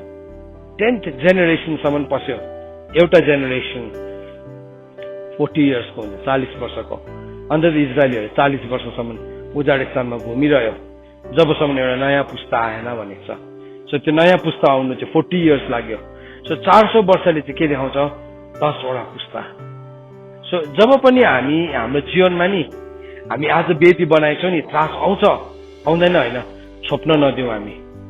त्यो त्रासले चाहिँ नि हामीलाई मस्त निन्द्रामा नपारोस्, मस्त निन्द्रामा नपरोस्। बाइबलले के भनेको छ हेर्नुहोस् त, हितोपदेश 24 को 30, 31, 32, 33, 34 के भनेको छ पढौँ हामी सबैजनाले। हामी खोल्छौँ त्यसलाई। मस्त निन्द्रामा परेपछि चाहिँ हामी अल्छे हुन्छौँ। अनि अल्छे भएपछि चाहिँ के हुँदो रहेछ त? हितोपदेश 24 को 30 देखि लिएर 34 पदसम्म। यसलाई म अलिकति एक्सप्लेन गर्ने कोसिस गर्नेछु। एउटा अल्छे मानिसको खेतबाट, एउटा निर्बुद्धि मानिसको दागबारीबाट भएर म गएँ। औ मैले के देखेँ? औ मैले हेरेँ। औ के देखेँ भने त्यो पुरै सुक्खा भएछ। त्यसको चारैतिर काँडा उम्रिरहेको रहेछ र झारले भरिएको रहेछ। त्यसका पर्खालका ढुङ्गाहरू भत्काइदिएका रहेछन्। यस्तो दुःख लाग्दो कुरा हेर्नुहोस् त। यहाँ के भन्दैछ? एउटा अल्छे मान्छेको खेतबाट गए। अल्छे चाहिँ नि के भयो? जब हामी काम अधुरो गर्छौँ, त्यो चाहिँ आलस्यपन हो। आलस्यपन, तपाईँ मेहनत गर्दै हुनुहुन्छ, तपाईँ परिश्रम गर्दै हुनुहुन्छ, लागि पर्नु भएको होला संसारको कुरामा, प्रभुले तपाईँलाई आशिष दिउन्। तर प्रभुको कुरामा कतिजनाको समस्या त्यो छ, संसारको मेहनत परिश्रम भने रातभरिदेखि बिहानसम्म बस्नु पनि सक्छ, तर प्रभुको काम गरौँ भन्दाखेरि कतिजना पछाडि हट्छ। त्यो हट्दै गर्दाखेरि चाहिँ के हुँदो रहेछ भने नि त्यो खेत चाहिँ पुरा सुक्खा भएको हुन्छ। ड्राई स्पिरिचुअल लाइफ के छ? ड्राई छ, सुक्खा छ। किन चाहिँ सुक्खा भयो त उसको स्पिरिचुअल लाइफ भन्दाखेरि चाहिँ किनभने त्यो मानिस चाहिँ त्यो खेत चाहिँ के छ? गोडिएको छैन। त्यो खेतमाथि काम गरेको छैन। त्यो खेत हामी हो। यो खेतलाई हामी जति गोड्छौँ नि, जति यसलाई खन्छौँ, जति यहाँ भएको डल्लाहरूलाई फुटाउँछौँ, जीवनको डल्लाहरूलाई, बहनाको डल्ला छ, काम नगर्ने काँडाहरू छ, त्यसलाई उखाल्छौँ नि हामी, त्यो खेतमा राम्रो अन्न बालीहरू उम्रिन्छ। वास्तवमा त्यो दागबारीको खेत हो। त्यो दागबारीको त्यो एकदमै फलवन्त खेत हो, फलवन्त खेत हो। तर के भन्छ त्यो चाहिँ एकदमै सुक्खा। अनि सुक्खा मात्रै भएन रहेछ, त्यो त काँडा घाडी पो भएछ। त्यो त त्यसमा चारैतिर काँडा उम्रेको रहेछ र झारले पुरिएको रहेछ, काँडाहरू उम्रेको छ। अनि काँडाको विषयमा प्रभु यीशु ख्रीष्टले के भन्नुभयो त? मत्तीको किताब 13 अध्यायको 7 पदमा भन्नुभयो, कतिवटा बिउ चाहिँ काँडाहरूको बीचमा परे। कतिवटा बिउ हाम्रो जीवनमा नि काँडाहरूको बीचमा पर्छ। अनि जब त्यो काँडाको बीचमा पर्छ, त्यो काँडाको बीचमा परेको बिउलाई चाहिँ फेरि मत्ती 13 को 22 पदमा प्रभुले बुझाउनु भयो। काँडाको बीचमा परेको बिउ चाहिँ त्यो हो जसले परमेश्वरको वचनलाई सुन्छ, तर यो संसारको फिक्रीले, नम्बर 1, यो संसारको छलले, धन सम्पत्तिबाट आउने छलले, संसारको फिक्री अनि धन सम्पत्ति, द डेस्टिटफुलनेस अफ रिचेस भनेको छ। धन सम्पत्तिबाट आउने छलले चाहिँ त्यो सम्पूर्ण बिउलाई नै के गरिदिन्छ? छोपिदिन्छ। अनि त्यसले केही पनि फलाउन सक्दैन। सो संसारको हिसाबले चाहिँ त्यो मान्छे त एकदमै परिश्रमी छ, धनवान छन्, मेहनती छन् संसारको हिसाबले, तर आत्मिक जीवनमा चाहिँ के छ? एकदमै एउटा सुक्खा खेत जस्तै छ। उसको सबै फिक्री चाहिँ अब्राहमलाई जब फिक्रीले छोप्यो। हामी नि दुई किसिमले निदाउन सक्छौँ। एउटा चाहिँ के हो? प्रभुमा विश्राम गर्नु। प्रभुमा विश्राम गर्नु भनेको चाहिँ कस्तो नक्सा हो भन्दाखेरि चाहिँ त्यो चाहिँ परमेश्वरले जब आदमलाई एक्लै देख्नु पनि भन्नुभयो, यो मान्छे एक्लै बस्नु असल छैन, उसको लागि म सहयोगी बनाउँछु। अनि आदमलाई मस्त निन्द्रामा पार्नुभयो, अनि उसको करणहरू मध्येबाट एउटा के गर्नुभयो, हावा निकाल्नुभयो अनि हावालाई सृष्टि गर्नुभयो। त्यो चाहिँ प्रभुमा गर्ने विश्राम हो। तर अर्को चाहिँ कति बेला हामी निदाउँदो रहेछौँ भने नि, जब हामीलाई रातको त्रासले छोपिदिन्छ, जब हामीलाई फिक्रीले छोपिदिन्छ, हामी परमेश्वरको कुराहरूप्रति निदाउँछौँ। वेदी त बनाउँछौँ, वेदी त तयारी गर्छौँ, वेदी बनाउने चुनौतीलाई त लिन्छौँ, तर परमेश्वरको कुराहरूप्रति चाहिँ हामी निधाइ पठाउँछौँ। परमेश्वरको कुराहरूलाई लिकन हामी लापरवाही हुन्छौँ। अनि त्यति बेला चाहिँ के हुँदो रहेछ भन्दाखेरि चाहिँ त्यो खेतको सबै त्यो खेत चाहिँ फल नफलाउने खेत हुन्छ, अनफ्रुटफुल हुन्छ भने बाइबलले, अनफ्रुटफुल। अनि दोस्रो कुरा के भन्दैछ भने नि त्यसमा चाहिँ काँडा उम्रेको थिएछ एउटा नम्बर 1। दोस्रो चाहिँ के रहेछ, त्यसमा चाहिँ झारले भरेको छ, नेटल्सहरू भनेको छ। नेटल्स भनेको चाहिँ सिस्नु हो, सिस्नु झारहरू पलाएको रहेछ। उसको सबै त्यो खेतको क्षमता चाहिँ नि झारले खाइदिएको थियो। त्यस्तै प्रकारले जब हामी हाम्रो जीवन रूपी खेतमा हामी केही पनि गर्दैनौँ, आत्मिक जीवनको खेतमा हामी केही गर्दैनौँ नि, त्यहाँ कि त काँडा पलाउँछ कि चाहिँ त्यहाँ झार पलाउँछ। अनि त्यो काँडा र झार पलाएपछि चाहिँ के हुन्छ, त्यो जीवन बर्बादीतर्फ जान्छ बिस्तारै बिस्तारै। त्यहाँदेखि उसको विश्वास पनि मर्छ। त्यति मात्रै भनेको छैन, त्यहाँ के भनेको छ 7 पदमा, त्यसमा अझै अगाडि जाने 7 पद होइन 7 पोइन्ट रहेछ मेरो। 24 को 31 पदमा, हितोपदेश 24 को 31 पदमा के भनेको छ, त्यसको पर्खालका ढुङ्गाहरू भत्काइदिएका रहेछन्। त्यसको पर्खालका ढुङ्गाहरू भत्किन्छ। जब यो टेरर अफ द नाइट आउँछ, यो टेरर अफ द नाइटले चाहिँ हाम्रो जीवनमा फर्स्ट थिङ के लगिदिन्छ, प्रार्थना लगिदिन्छ, हाम्रो जीवनबाट विश्वास लगिदिन्छ, यसले हाम्रो जीवनबाट भक्ति लगिदिन्छ। के आज यस्तो अल्मलाउने कुराहरू तपाईँको अगाडि आएको छ, यसको मतलब हामीले काम गर्नु हुँदैन, परिश्रम मेहनत गर्नु हुँदैन भनेको होइन। हामी सधैँ नै हाम्रो घरमा एउटा कुरा सिकाउँछौँ, तिमीले नि बेकारीपनको रोटी नखानु, don't it the bread of idleness. मेरो छोराछोरीलाई म सधैँ सिकाउँछु, तिमी बेकारीपनको तिमीले रोटी चाहिँ नखाऊ। त्यो गर्नुभन्दा चाहिँ बरु तिमी फास्टिङमा बस्यो त्यो सही छ। तिमी भुक हडताल गर बरु भन्दा फास्टिङ होइन, भुक हडताल गर, त्यो त्यही राम्रो हो। किनभने बेकारीपनको रोटीले चाहिँ त्यसलाई बिमार बनाउँछ। तर यहाँ त्यसको कुरा गरेको होइन मैले, यहाँ टकिङ अबाउट द स्पिरिचुअल, आत्मिकी वेदीको कुरा गर्दैछ। सो आत्मिकी वेदी बनाउनुमा हामी एक दिन अल्छी गरौँ त। तपाईँ भोलिको दिन भन्नुहोस् त, म आज प्रार्थना नगर्नु पर्यो। भोलिको दिन तपाईँ म आज प्रार्थना नगर्नु पर्यो, आज बाइबल नपढ्नु, 3 दिन गर्नुहोस् त। चौथो दिनदेखि त्यो अटोमेटिक हुन्छ। तपाईँलाई त्यहाँदेखि तपाईँलाई प्रार्थना गर्नु पर्दैन भन्ने डिसाइड नै गर्नु पर्दैन, त्यो तपाईँको जीवनशैली भइहाल्छ। बिग्रिने भन्ने कुरा त एकैछिनमा बिग्रिहाल्छ। बनाउनु चाहिँ फेरि कति दिन डिसिप्लिन गर्नु, साइन्टिफिकली हाम्रो माइन्डलाई डिसिप्लिन गर्नु चाहिँ 21 डेज लाग्छ अरे। सो 21 दिनसम्म चाहिँ हामी केही कुरा गरेको भने चाहिँ लाइफ स्टाइल हुन्छ अरे। तर त्यो 21 दिन गरेको लाइफ स्टाइल चाहिँ फेरि भत्काउनु पर्यो भने चाहिँ 3 दिन मात्रै हो। पुस्ता हो भने चाहिँ 1 पुस्ता मात्रै हो, जस्ट 1 जेनेरेसन। बाइबलमा त्यसै भनेर लेखेको छ। न्यायकर्ताको किताब कसरी सुरु हुन्छ, यहोशू पनि मरे, अगाडिको पुर्खाहरू सबै मरे, त्यहाँदेखि त्यसको बादमा इजरायलमा एउटा यस्तो पुस्ता आयो जसले परमेश्वरलाई चिन्दैन थियो।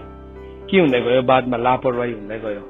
अनि यहाँ के देख्दैछौँ भन्दाखेरि नि त्यसको पर्खाल भत्केको रहेछ, त्यसको पर्खाल भत्केको रहेछ। अनि यहाँ अब त्यसको बादमा भन्दैछ 32 पदमा, औ मैले हेरेँ र राम्ररी विचार गरेँ, मैले त्यसलाई बसेर निकै बेरसम्म मूल्याङ्कन गरेँ र मैले सोचेँ अनि सिकेँ भन्दैछ। त्यसबाट त्यो ढलेको पर्खाललाई देखेर यहाँ यो व्यक्तिले भन्दैछ, मैले सिकेँ। के सिकेँ अरे भन्दाखेरि चाहिँ एकछिनको सुताई र एकछिनको उघाइले, आरामको निम्ति छातीमा एकछिनको हात राखाइले, दरिद्रता चौमाथि डाकु झै र अभाव चाहिँ हत्यारा झै लाग्छ। अब्राहमको जीवनमा पनि नि दरिद्रता आयो एकैछिनमा, एकैछिनको सुताइले, एकैछिनको उघाइले। के भयो, 3वटा कुरा खोल्यो, प्रवासीपन, कमारीपन अनि थिचोमिचो, 3वटा कुरा खोल्यो। यहाँ त के हुँदैछ, अल्छेको त पर्खाल ढलेको हुन्छ। हामी याद राखौँ, जब हामी अल्छे हुन्छौँ नि हाम्रो बिस्तारै पर्खाल ढल्छ। पर्खाल ढलेपछि चाहिँ शत्रुको लागि के हो, it is an open invitation. त्यहाँबाट स्याल पनि आउँछ, त्यहाँबाट कुकुर पनि आउँछ, त्यहाँबाट सुतुरमुख पनि आउँछ, त्यहाँबाट अरू के आउँछ त्यहाँ के आउँछ बाइबलले के भनेको छ, त्यो ढलेको पर्खाल ढलेको ठाउँ चाहिँ के अरे भूतहरूको निवास स्थान पनि भनेको छ। अन्त जब एउटा मान्छेको जीवनको पर्खाल ढल्छ नि, त्यो मान्छेलाई छिट्टो भूत लाग्छ, त्यो मान्छे छिट्टो अशुद्ध आत्माले भरिन्छ, किन उसको पर्खाल ढलेको छ। जब जति हामी अल्छे हुन्छौँ पर्खालको ढुङ्गाहरू ढल्दै ढल्दै ढल्दै जान्छ। अन्त त जब नहेमियाले पर्खाललाई निर्माण गर्दै थियो नि, सम्बल्ल तोबिया अरूहरूले आएर के भन्यो, तिमीहरूको पर्खालमा स्याल पनि चढ्यो भने लड्छ, किन उनीहरूको पर्खाल ढल्दै गरेको पर्खालको नक्सा थियो। तर नहेमियाले चाहिँ के गर्यो, उसले त्यो पर्खाललाई निर्माण गर्यो। सो यो पर्खाल चाहिँ कति बेला हाम्रो जीवनमा ढल्दो रहेछ भन्दाखेरि जब हामी रातको त्रासले छोपिन्छौँ, रातको त्रासले, त्यहाँदेखि बिस्तारै हामी प्रार्थना गर्न छोड्छौँ। यो हप्ताभरि तपाईँहरू कतिजनालाई प्रार्थना गर्नु मन परेन, कतिजनालाई बाइबल पढ्नु मन परेन। मैले सधैँ तपाईँलाई एउटा कुरा सिकाइरहेको छु, तपाईँलाई जति गर्नु मन पर्दैन नि प्रार्थना, त्यति नै गर्नुहोस्, त्यति नै गर्नुहोस्। प्रभुमा फोकस्ड हुन सिक्नुहोस्। प्रार्थना गर्नु आएन भने नि तपाईँ टङ्ग्समा प्रार्थना गर्नुहोस्, अनि तपाईँको माइन्डले चाहिँ केवल प्रभुलाई मात्रै सम्झिबस्नुहोस्, एकदमै एकटक लगाएर हेरिरहनुहोस्, एकटक लगाएर। त्यसरी लेखेको छ, जसले तपाईँको ढोकामा दिनहुँ एकटक लगाएर हेर्छ भने। त्यसरी नै हामी जब एकटक लगाएर हेर्न थाल्छौँ, हामी के हुन्छौँ त भन्दाखेरि चाहिँ हामीले परमेश्वरको दर्शन पाउन थाल्छौँ। त्यहाँ बिस्तारै बिस्तारै हाम्रो माइन्ड कनेक्ट हुन्छ, हामी प्रभुको प्रेजेन्सभित्र हामी पस्छौँ। अनि जब त्यो प्रेजेन्सभित्र पस्छौँ नि, हाम्रो अघिको जुन चाहिँ प्रार्थना गर्ने हराएको जति पनि कुराहरू थियो त्यो फेरि सबै आफै बिलाएर जान्छ। त्यो चाहिँ एउटा तुवालो जस्तै भएर बसेको हुन्छ। तर जब पनि एउटा तुवालो लाग्छ, एकछिन हेर्दाखेरि त संसार नै अन्त भएको जस्तो लाग्छ, तर त्यो तुवालोको माथि एकछिनतिर जब घाम चम्किन थाल्छ अनि त्यो सबै तुवालो हट्छ, त्यहाँ निलो आकाश देख्छ। त्यस्तै प्रकारले हाम्रो पनि क्लियर भिजन हुन थाल्छ। सो जब हामी एकैछिनको निम्ति आराम गर्छौँ है, छातीमा हात राख्छौँ, अनि हामी त्यति बेला चाहिँ बाइबलले के भनेको छ, गरिबी चाहिँ तो कहाँ चाहिँ एउटा डाकु जस्तै आउँछ। अनि त्यसको बाद चाहिँ इङ्ग्लिसमा यसो भनेको छ, and want like an armed man भनेको छ। वान्ट भनेको छ, चाहना भनेको छ। नेपालीमा चाहिँ के भनेको छ भने त्यसले नेपालीमा यसो भनेको छ, अभाव भनेको छ। ठिकै हो अभाव चाहिँ, तर इङ्ग्लिसमा चाहिँ के भनेको छ भने वान्ट भनेको छ। वान्ट भनेको चाहिँ अभिलाषा आउन थाल्छ हाम्रो जीवनमा। अभिलाषा, जुन चाहिँ अभिलाषा चाहिँ पुरै नहुने खालको अभिलाषा, जुन अभिलाषाले चाहिँ हामीलाई पापमा लिड गर्छ। परमेश्वरले चाहिँ नि हाम्रो अभिलाषालाई पुरा गर्नुहुन्न, परमेश्वरले चाहिँ हाम्रो खाँचोलाई पुरा गर्नुहुन्छ। प्रभुले भन्नुहोस्, तिमीहरू ममा रह्यो भने अनि मेरो कुरा तिमीहरूमा रह्यो भने जे तिमीहरूलाई इच्छा लाग्छ माग भनेछ। सो जब प्रभुको कुरा हामीमा रहन्छ, हाम्रो शरीरको अभिलाषा त हामी माग्नै सक्दैनौँ। आज हामी प्रार्थना गर्दैछौँ, आज हामी प्रभुसँग धन मागेका छैनौँ, हामी सफलता मागेका छैनौँ, तर आज हामी प्रभुलाई यो भन्दैछौँ, प्रभु हाम्रो जातिको पर्खाल अब यो ढोका खोलिनुपर्छ, त्यो कुरा भन्दैछौँ। सो जब हामी प्रभुको कामलाई हामी सुस्तसँगले गर्छौँ, त्यति बेला चाहिँ जीवनमा नचाहिँदो अभिलाषाहरू आउँछ, नचाहिँदो अभिलाषाहरू। त्यो अभिलाषाको चाहिँ अन्तै छैन है। त्यसले चाहिँ कहाँ, त्यसको अन्त कहाँ हुन्छ, चिहानमा मात्रै हुन्छ। बाला भनेको छ, बाँझो गर्व र चिहान कहिले पनि अगाउँदैन भनेको छ, कहिले पनि अगाउँदैन। जमिनको निम्ति तिर्खाएको जमिन जस्तै। अनि एउटाले पनि भन्छ देऊ, अर्कोले पनि देऊ, खरी जुगाको दुईजना बहिनीहरू भनेको छ। त्यो अभाव चाहिँ हाम्रो जीवनमा आउँछ। यस्तो बेसी अभाव आयो, किन? त्यो अभाव चाहिँ हाम्रो खाँचो होइन, तर त्यो अभाव चाहिँ वास्तविक हाम्रो अभिलाषा हो। वास्तवमा चाहिँ त्यो अभिलाषा हो। अनि त्यो अभिलाषाले यति साह्रो बेसी हामी घेरिन्छौँ। अनि शैतानले पनि संसारको फिक्री कसरी हाम्रो जीवनमा ल्याउँछ भन्दाखेरि चाहिँ त्यसले हामीलाई त्यस्तै प्रकारले त्यो अभिलाषा ल्याउँछ। जब हामी फिक्रीमा पर्छौँ, जब हामी सोचमा पर्छौँ, तर जब हामी जागा रहेर प्रार्थना गर्न थाल्छौँ नि, हाम्रो सबै बोझ प्रभुमा बिसाइदिएको हुन्छ। हामी प्रभुलाई भन्न सक्छौँ, प्रभु मैले सरेन्डर गरेको छु तपाईँमा, मेरो सबै खाँचोलाई तपाईँले पुरा गर्न सक्नुहुन्छ। I know you can do it. तपाईँले अगाडि पनि गर्नुभएको थियो, आज पनि गर्नुहुन्छ। अनि प्रभुले हामीलाई अन द जर्नी सिकाउनुहुन्छ, तिम्रो खाँचो के हो, तिम्रो आवश्यकता के हो, प्रभुले हामीलाई सिकाउनुहुन्छ। अनि प्रभुले जहिले पनि हाम्रो खाँचोलाई प्रभुले जहिले पनि आफ्नो महिमाको सम्पत्ति अनुसार पूरा गर्नुहुन्छ। तर हाम्रो अभिलाषालाई चाहिँ प्रभुले पूरा गर्नुहुन्न। त्यो अभिलाषाले चाहिँ हामीलाई कति बेला आक्रमण गर्दो रहेछ भन्दाखेरि चाहिँ जब हामी अल्छे भएका हुन्छौँ, जब हामी एकैछिन के गरेको हुन्छौँ, आरामको निम्ति छातीमा हात राखेको हुन्छौँ, प्रोकास्टिनेसन गर्छौँ। सो त्यो चाहिँ शत्रुको बाण हो एउटा। हेर्नुहोस् है, शत्रुले हान्ने बाण नम्बर 3, तेस्रो हामीले हेर्यौं, रातको ठूलो त्रास। रातको ठूलो त्रास। यदि आज हामी यो कुराले सताएका छौँ, रातको ठूलो त्रासले सताएका छौँ भने आज जस्तै हामीले यो पर्खाललाई निर्माण गर्दैछौँ, हामी प्रभुको अगाडि आऊ अनि हामी प्रार्थना गरौँ, प्रभुलाई भनौँ, प्रभु म यो मेरो रातको ठूलो त्रासलाई तपाईको अगाडि सरेन्डर गर्दैछु, म तपाईको अगाडि मानिलिँदैछु, प्रभु तपाईले मलाई मद्दत गर्नुहोस्। अनि जब हामी यो भन्छौँ नि, परमेश्वरले हाम्रो पुकाराको जवाब दिनुहुन्छ। वचन पढाइ अनि सुनाइमा परमेश्वरले हामीलाई आशीष दिनुभएको होस्। नेक्स्ट फ्राइडे म तपाईलाई यसको यो रातको ठूलो त्रासको अरू कम्पोनेन्ट्स पनि बताउनेवाला छु। सो यो कम्प्लिट भएको छैन, तर यसको फेरि नेक्स्ट पोर्सनलाई म बताउँछु कसरी आउँछ, कुन पोर्टलबाट आउँछ भन्ने कुरा म तपाईलाई सिकाउन जानेछु। सो आउने नेक्स्ट फ्राइडे हामी फेरि पनि त्यो शिक्षा सुन्नको निम्ति तयार भएर आउनेछौँ। परमेश्वरको वचन पढाइ अनि सुनाइमा परमेश्वरले हामीलाई आशीष दिनुभएको होस्। आमेन।